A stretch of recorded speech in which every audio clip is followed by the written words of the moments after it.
Let's see if we can do one-handed pour. No funnel. Probably not. Let's see. Let's see. Oh, definitely not. Oh dear.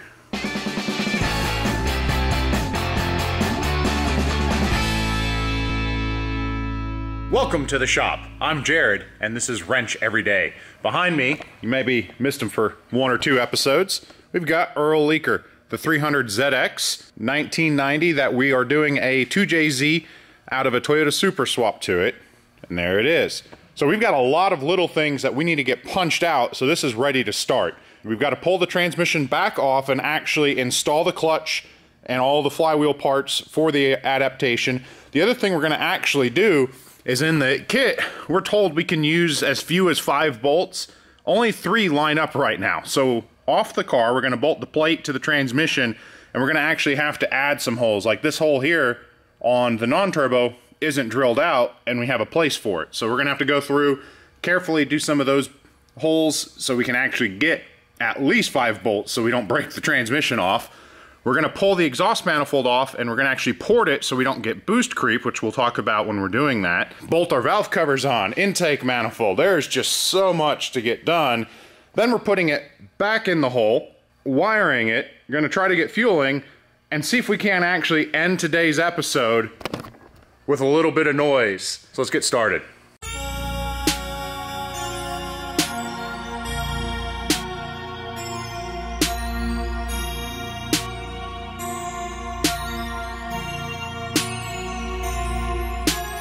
Transmission is on the table with the adapter plate.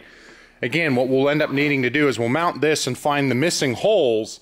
Also, the starter is held in with studs via the plate, so we'll actually install those studs as we go to put it back in.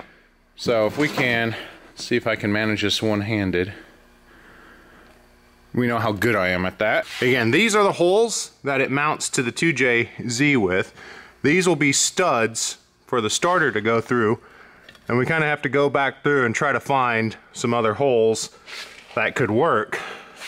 Well, there's one here, but it's not even tapped in the plate. Possibly one, well, that's meant to come from this side, so we can't use that. And if you look in there, none of those even line up with that hole. So, got to do a little problem solving to try to sort out how we might be able to get more than 1, 2, 4 bolts. We got 4 that'll work, and I'd kind of like a few more than that. So we're gonna see what we can come up with to fix that, and then we'll actually go through and we have to change over the throwout bearing setup, where there's a couple different parts from a 350Z, a 370, and the 300 that you combine all together to get the correct angles there, and then we'll clean that up a little bit.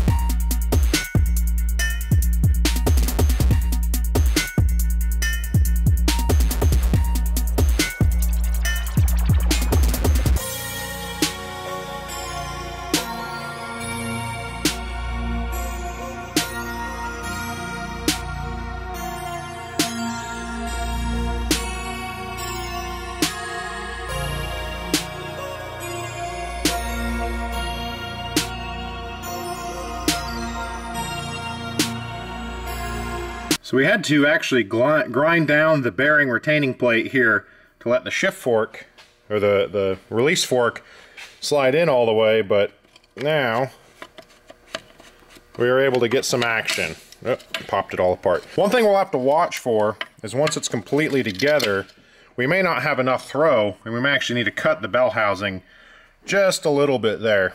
The more and more this kit kind of fights, the more I think maybe we should have done an R154. Right now, we're just trying to do the dirty cheap, throw it in there. This will come back off. We're going to throw it back onto the engine. We're going to get the flywheel, clutch assembly, and remarry everything, hopefully, for the last time.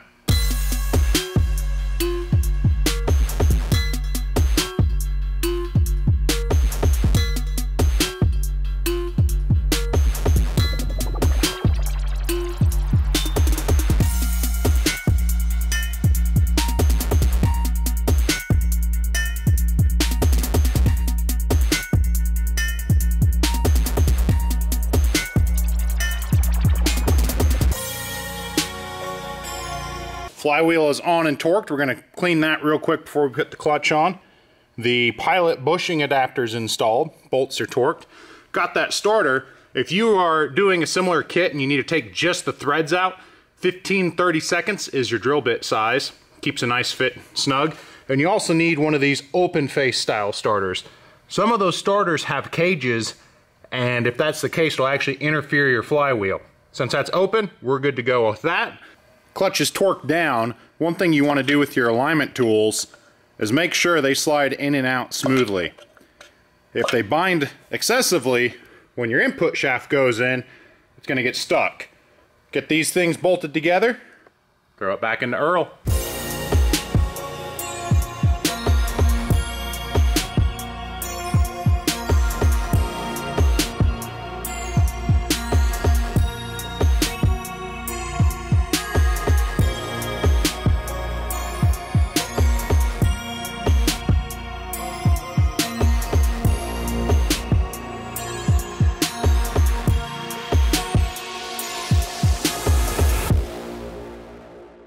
All right, so we've got an engine and transmission in their home. I'm gonna have to get some new shifter bushings. Those are a little worn, but the shifter's connected. Unfortunately, in all the moving, the special bolts that go here and hold the drive shaft together are in a tub I've not yet found. So I've got to track those down so we can get the drive shaft connected, and we're able to actually have an engine fully connected to the rear differential. Now, there's still a lot of wiring and fuel to go, but we're making good progress. Something else I'm going to have to address is because this is set back, our slave cylinder no longer reaches the shift fork. So we're going to actually have to build an extended push rod so that way when you press the pedal, it will actually disengage the pressure plate and let that clutch free spin. So you're not going to have that much travel in a slave cylinder. So quick, easy fix. We'll get some metal rod, put a nice rounded point on it, and that'll take care of that problem.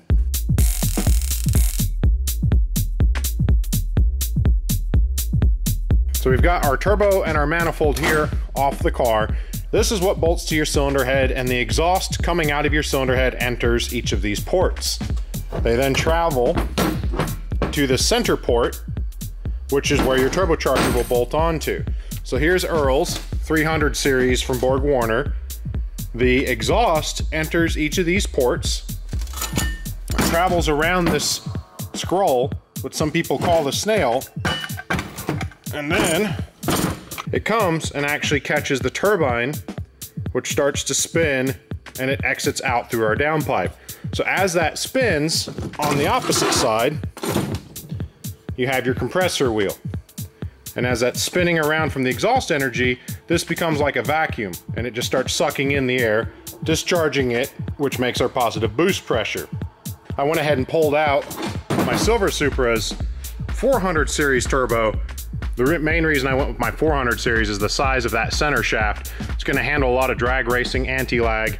This is still a substantially sized shaft, especially if you compare it to Precision's. Precision's tend to spool a little quicker because their center assemblies are lighter. So if you want quick response without anti-lag, they do a great job, and they do handle anti-lag very well. But if you want to be on anti-lag all the time, I tend to like the Borg Warner, or you step up into the Pro Series and bigger assemblies from Precision where you start getting these real big shafts and they handle it very well. So that's an important feature if you're racing, drag racing, and you're gonna be on anti-lag. So as the car is building boost pressure, more air enters the engine, which means you have more air coming through here, more air exiting, more air spinning. So it just becomes a revolving effect, or a exponential effect, that the more boost pressure, the more RPM, it feeds itself to make even more energy, and you eventually reach a point where you can have boost runaway, overboost. Let's say you only want 10 pounds of boost, you reach a threshold, you don't need any more exhaust energy entering your turbos to make that boost pressure. So what you have to do is then bypass it through a wastegate. I couldn't find the tile that I'm actually going to use on this, so I grabbed my Greddy that I had sitting around. This would, in theory, bolt to the bottom. Not this design, but it'll bolt there, and you'll eventually, at that threshold, apply boost pressure to this port, which will cause this valve to push open. and unseat, there's another piece that would seal that completely. And as that unseats, it allows air to bypass the turbo entry, exit, and come out through here. So you're able to then control your boost pressure. You can still reach a point with the wastegate completely open that you're still creating so much exhaust energy and exhaust flow, the turbos continue to spin up even more, generating more boost. That's called boost creep. And these manifolds, as they come, are very prone to that. And the main reason why is if we take this gasket here, we set the gasket how it's supposed to, you can see how much area actually is concealed to the proper diameter. So what we'll actually end up wanting to do is we'll go in, and there's plenty of meat that we can completely open this whole section up, so that way that full diameter is available rather than this kind of rough shaped hole. We're gonna have a nice circular hole with good flow that's gonna allow all of the exhaust energy to bypass. Since we don't want to use a 2-bolt, we want to use a slightly larger. Got this real nice adapter that then again will bolt on. And when you're using adapters like this, what I like to do is you use a button head Allen. Once it's tightened down, you just do a quick little spot weld. So what we're gonna do is we'll set this up over on the metal table, put it in the vise. We'll transfer this circle over, and we're gonna start porting that open so we can have controlled boost and won't run into boost creep.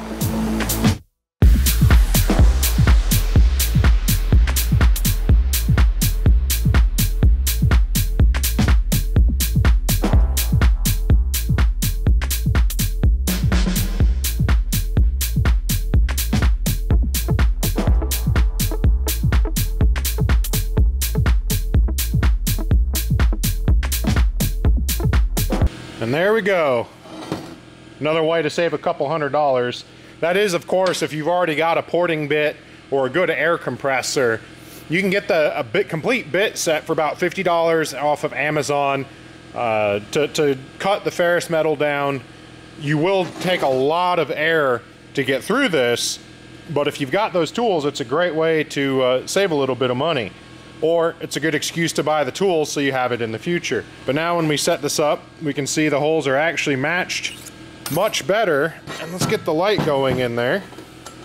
You can see how much more open that whole assembly is. You can also look inside from the top that we blended that bowl just a little bit more. So that way it's going to try to encourage the air to come to the wastegate to prevent boost creep. I went ahead and took these bolts. I could not find button head Allens anywhere locally, so I picked up a pair of socket caps and I mounted those in the drill press and actually sanded those down to give us that nice beveled edge. The other reason you need that is so that V-bang can actually clear those bolt heads. So we've got those on and bolted, a nice port matched area. The other thing we did was we discovered earlier this oil drain was way too small here. So I actually went, opened that up and gave it the proper taper. But now we need to make a gasket for it using some gasket paper.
All right, let's get you caught up from all of those time lapses. We've got our turbo fully in.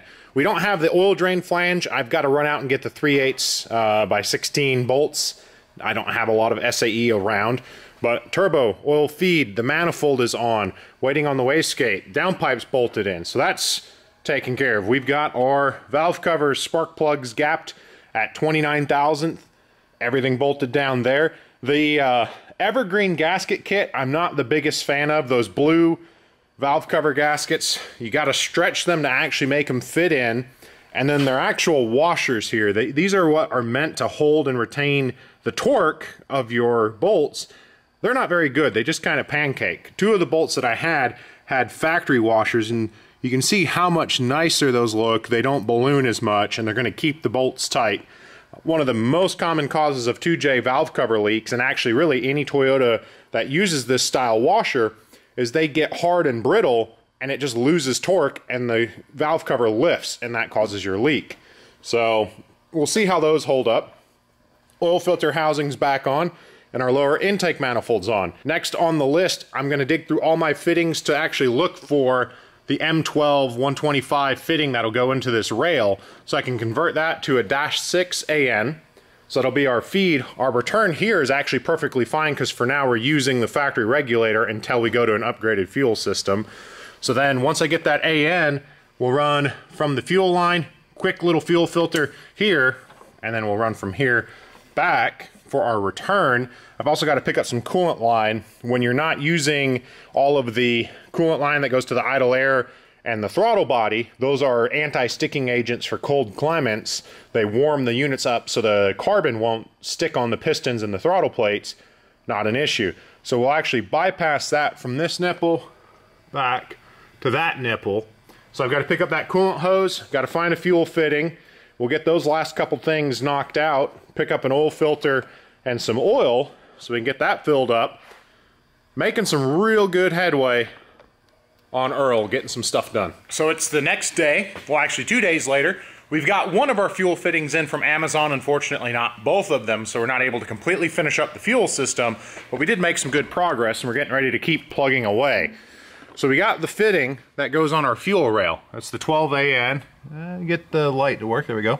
12 AN to -6, and we're actually gonna run our fuel filter right off that mount, and we're gonna build a bracket to support the weight of that filter, and it's going to kick over here. So what I've got coming is an AN to hose barb that will allow us to tie into the factory for now. Once we upgrade the rail, we're going to pull new lines front to back. Our return, we can actually just tie directly in because the fuel rail has a built-in fuel pressure regulator. So that's a real easy side on that. So our oil drain is now fully together and on. All of that side is done and plumbed, making good progress. So what we're going to try to bang out for the rest of the day is we're going to get oil filter and oil back in so Earl has something to leak again, and we're going to get the fuel pump back in. So we picked up a stainless steel hose clamp. Again, the factory fuel pump assembly uses a similar style clamp to pinch on that rubber. The Deechworks pump's a little bit smaller, so we're able to apply just a little bit of tension and keep it held in place just like the factory setup with this nice noise isolator. The DW400 is actually a fairly quiet pump for as much fuel as it flows. I'd say maybe the only potential drawback is it doesn't have an internal check valve, which allows it maximum flow, but when you first key on, it takes it a couple seconds to reprime the entire system to the fuel rail, so you can have slow starting. If you're someone who likes to just jump in and immediately start the car, this pump won't be the one for you, or you have to add an external valve. So we've got oil in the filter. We're gonna actually go back, instead of talking about stuff, let's do some things. We're gonna do that. Only spilling a little oil. Just enough that I won't be able to torque it. Now, when you're tightening oil filters, remember, it's absolutely ridiculously tight as possible. But in the real world, you go snug and then roughly half a turn. So that way in the future, you can actually get your filter back off. But seems like half the filters I deal with are just as monstrously tight as possible. Let's see if we can do one-handed pour. No funnel. Probably not. Let's see. Let's see. Oh, definitely not. Oh dear. I think that's probably the worst pour I have ever done, and we get to share it together. Oh well. Just remember, just like life, it's not necessarily how you start, That's how you finish. So the start's a little messy, but at least we got through the rest of the pour pretty good.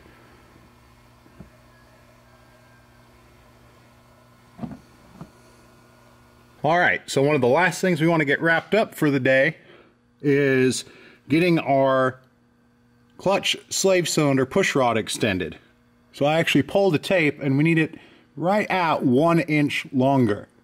So you have a couple options when you're trying to do that. You can cut and extend this, or I've got some hardened steel rod, and that's what we're going to go and do. We're going to make this 1 inch longer, cut these tapers into it, and then we're going to have an engine that is fully connected all the way to the rear wheels with a clutch, everything we need to actually drive it, and it sets us up for next episode, putting in a wiring harness and actually starting Earl.